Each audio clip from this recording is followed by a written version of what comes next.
जितने आस्था चैनल पर कथा सुन रहे हो, जितने फेसबुक और यूट्यूब पर सुन रहे हो, बहुत सावधानी से सुनना। की भक्ति तुम भगवान शिव ने पूछ लिया कि तुम कौन, क्या चाहती हो मांग लो। उसने कहा जितने जन्म मिले मेरे, जितने जन्म, प्रत्येक जन्म में मैं अपने पति के चरणों की सेवा करूं। मैं आया एक बार करवा का नाम, उस जो पार्वती जी की सहेली थी उसका नाम करवा पड़ गया। करवा पड़कर एक साधारण परिवार में उसका जन्म था। पति के साथ संग में रह रही थी। पति को थोड़ा शरीर में शिथिलता हो गई थी और वो शिथिलता को देखकर पति को लगी प्यास। जब प्यास लगी तो पानी पीने के लिए पति सरोवर के पास गया। जरा ध्यान देना इस कथन पर। पति गया सरोवर के पास में। कई लोग करवा चौथ की बहुत हंसी उड़ाते हैं, माताओं की बड़ी हंसी उड़ाते हैं। उनसे निवेदन है मेरा, हमारे सनातन धर्म के जितने व्रत हैं, हमारे सनातन धर्म के इस भारत की भूमि से जितने नियम धर्म जितने निकले हैं, जितने व्रत निकले हैं, साधना निकली है, ये साधारण नहीं है। इसलिए बार बार कहते हैं चंदन है इस देश की माटी, तपोभूमि हर ग्राम है, हर बाला देवी की प्रतिमा, बच्चा बच्चा राम है। कोई साधारण नहीं है, कोई अब पार्वती जी की वो सहेली का नाम जन्म लेते लेते लेते लेते एक बार करवा पड़ गया। पति थोड़ा सा शिथिल था, शरीर में थोड़ा रोग हो गया था। पानी पीने के लिए सरोवर पर गया। सरोवर में जैसे पानी पीने के लिए गया, एक मगर ने उस पति का पांव पकड़ लिया।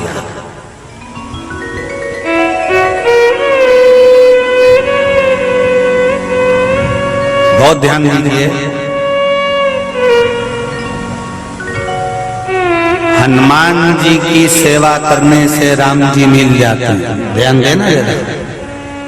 करवा पार्वती जी की सखी थी, जन्म लिया मृत्यु लोक में, नाम करवा पड़ गया।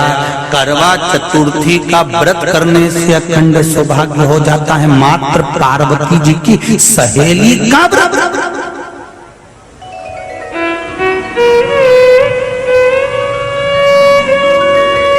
विचार करिए कितना कितना भाव। ये सेवा का प्रमाण है।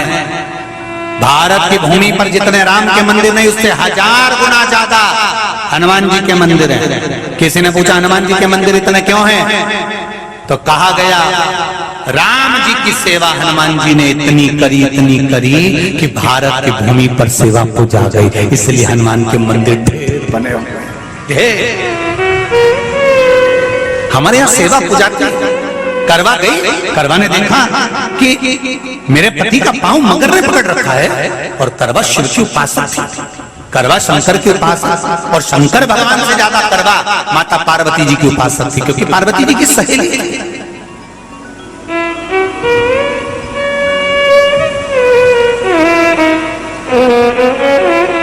पति का पांव खींच कर मगर पानी में लेकर जा रहा था।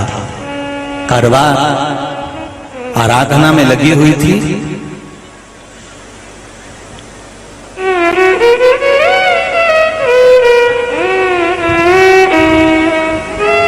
केवल करवा ने मिट्टी का एक गोल भाग ही बनाया था, जिस पे पार्वती जी का जो नीचे का पीठी का होती है उस पे शिवलिंग रखा था। केवल नीचे का भाग का निर्माण ही करा था, और करवा के कानों में शब्द पड़ गया।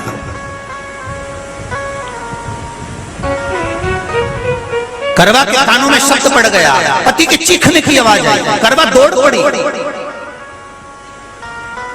ये तो अब कैलेंडर में छपा हुआ करवा चौथ का फोटो आने लगा। नहीं तो पहले नियम था, दीवार पर बनाई जाती थी और वहां पूजन करी जाती थी। कई माताएं जानती होगी यहाँ पर आज भी पहले दीवार पर बनती थी, पूरा परिवार की सौभाग्यवती नारियां वहां आकर पूजन करती थी एक जगह, फिर बाद में छत पर जाकर करवे का अर्घ दिया करती थी। ये नियम था। अब तो बना बनाया कागज आ जाता, उसको चिपका दो, पूजन कर लो, वो अलग प्रमाण। पर यहाँ करवा मट्टी का भाग का लेपन कर रही थी, और लेपन करते करते बस उस समय पर पति की आवाज आई, छोड़ा, करवा भागी। और शिव आराधना में लगी हुई करवा, पार्वती की आराधना में लगी हुई करवा भाग कर गई। पति को देखा तो मगर खींच कर ले जा रहा था। करवा ने अपना चीर फाड़ा, फाड़ कर मगर की पूंछ को पकड़ कर खींचा।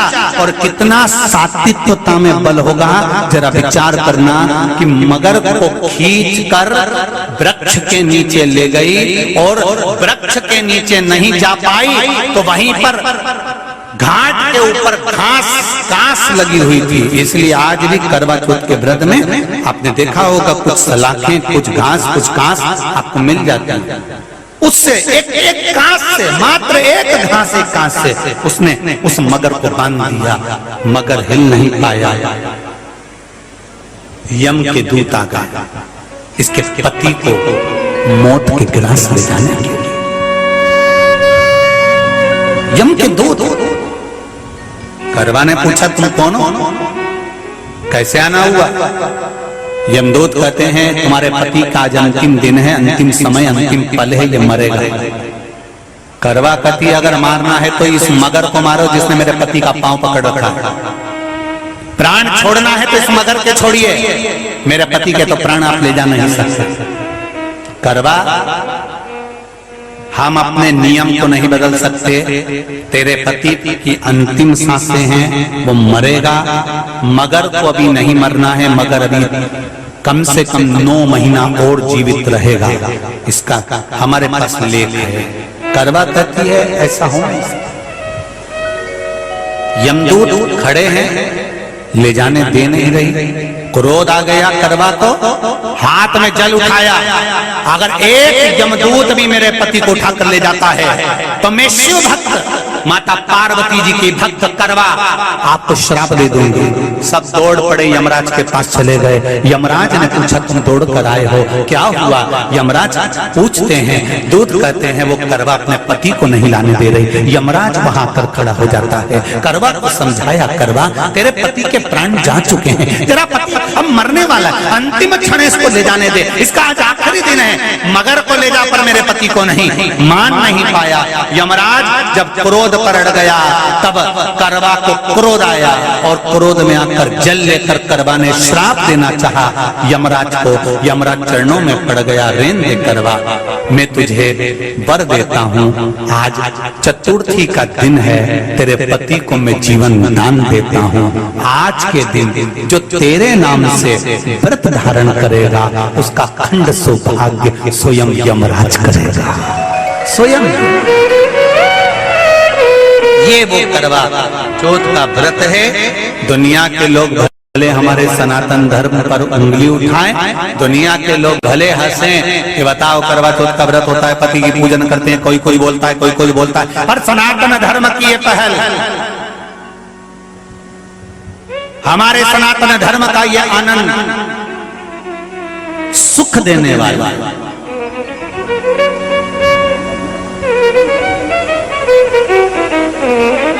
एक बात और कहेंगे आप,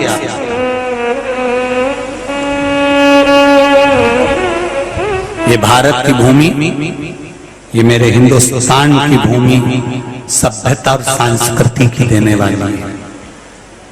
ये सिखाती है विदेशों को भी कि नारी को किस तरह से रहना चाहिए और उसका जीवन कैसा जीना चाहिए। ये दिखाती है कि एक नारी अपने पति को भी यम की कैद से छुड़ा कर ला सकती है। ये दिखाती है।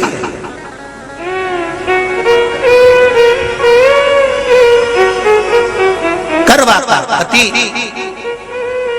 जो मगर ने पांव पकड़ रखा था, प्राण छूट रहे थे, वो करवा का पति जीवित रह गया। जीवित दौड़ कर गई, मट्टी का पात्र रखा था, मट्टी के पात्र में जल भर कर लाई अपने पति को, क्योंकि पानी पीने के लिए ही गया था, जल पीने के लिए गया था।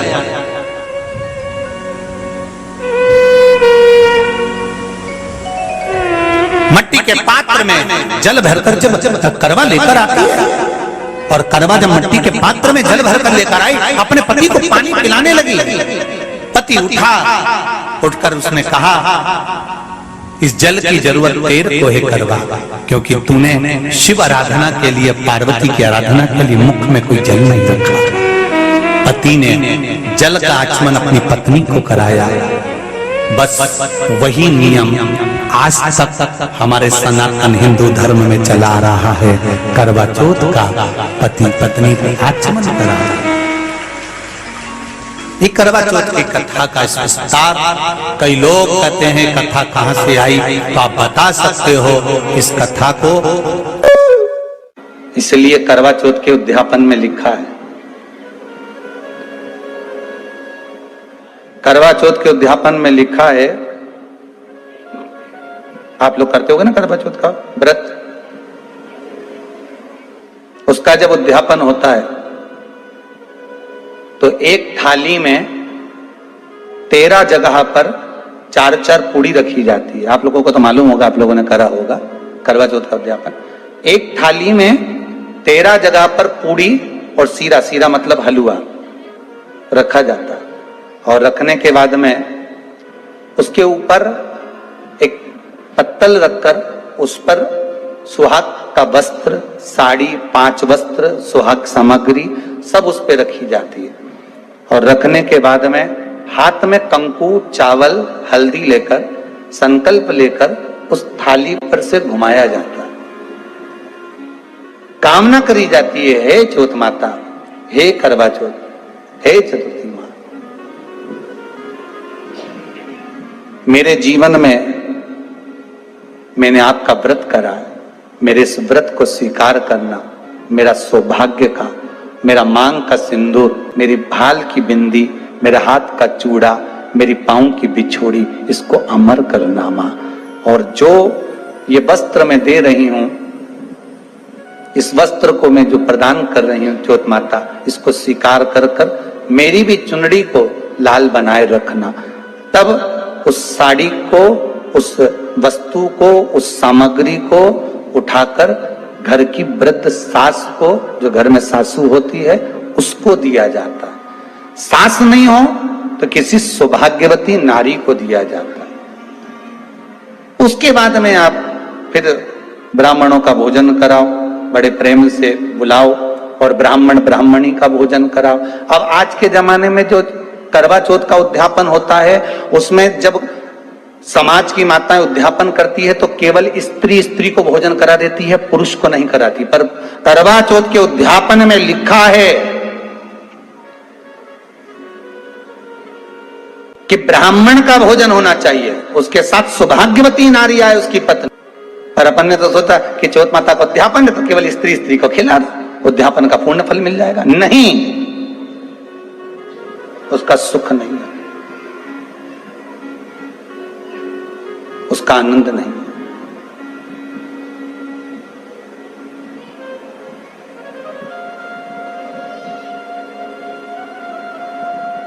और देने का भी फल है महाराज। करवा चौथ का उद्यापन करो तो भोजन करने उसको बुलाओ जो अपने घर का हो, उसको उद्यापन में नहीं गिनो। अपने घर के लोगों तो वैसे ही भोजन करेंगे, घर का व्यक्ति तो वैसे ही भोजन करेगा ना, पर अपन ने उन्हीं को गिना। ने हमारी बड़ी जीजी के गिन लो, ने छोटी जीजी के गिन लो, ने भांजी के गिन लो, ने उसके गिन लो, ने उसके गिन लो, ने 13-14 ऐसे इकट्ठा कर लिया, ने साथ ये अपने इकट्ठे हो गए, ये तो अपने हो गए। ये तो तुम उद्यापन करोगे तो घर में इनको तो जिमाना ही पड़ेगा, क्योंकि तुम्हारे रिश्तेदार है। दूसरे को जिमा कर जब हम दान देते हैं, दान उसको लगता है जो दूसरे को दिया गया। कई लोग कहते हैं हमने बहन बेटी के दे दिया, तो बहन बेटी क्या दान लेती है? किस पुराण में लिखा है कि बहन बेटी दान लेती है? हमको वो भी बताना कि बहन बेटी दान लेती हो, क्योंकि बेटी तो खुद कन्यादान में जाती है। बेटी का कन्यादान होता है, वस्तु का दान नहीं। बेटी खुद दान में दी जा रही है, कन्यादान में। बेटी कभी दान नहीं लेती महाराज, बहन बेटियां कभी दान नहीं लेंगी। और बहन बेटियों को कह भी देना चाहिए, अगर भाभीयों बोले कि हमने जीजी को दान है, दान मान नहीं ले रहा है, देना हो तो ठाट से हमारा हक दे रही हो। हम साल भर में आते हैं तो राखी पे साड़ी दे रही हो, ये हमारा हक है क्योंकि हमारे मकान में रह रही हो, हक दे रही हो, दान नहीं। दान देना है तो पंडित जी के दो, दान देना है तो ब्राह्मण को दो, गौ माता को दो।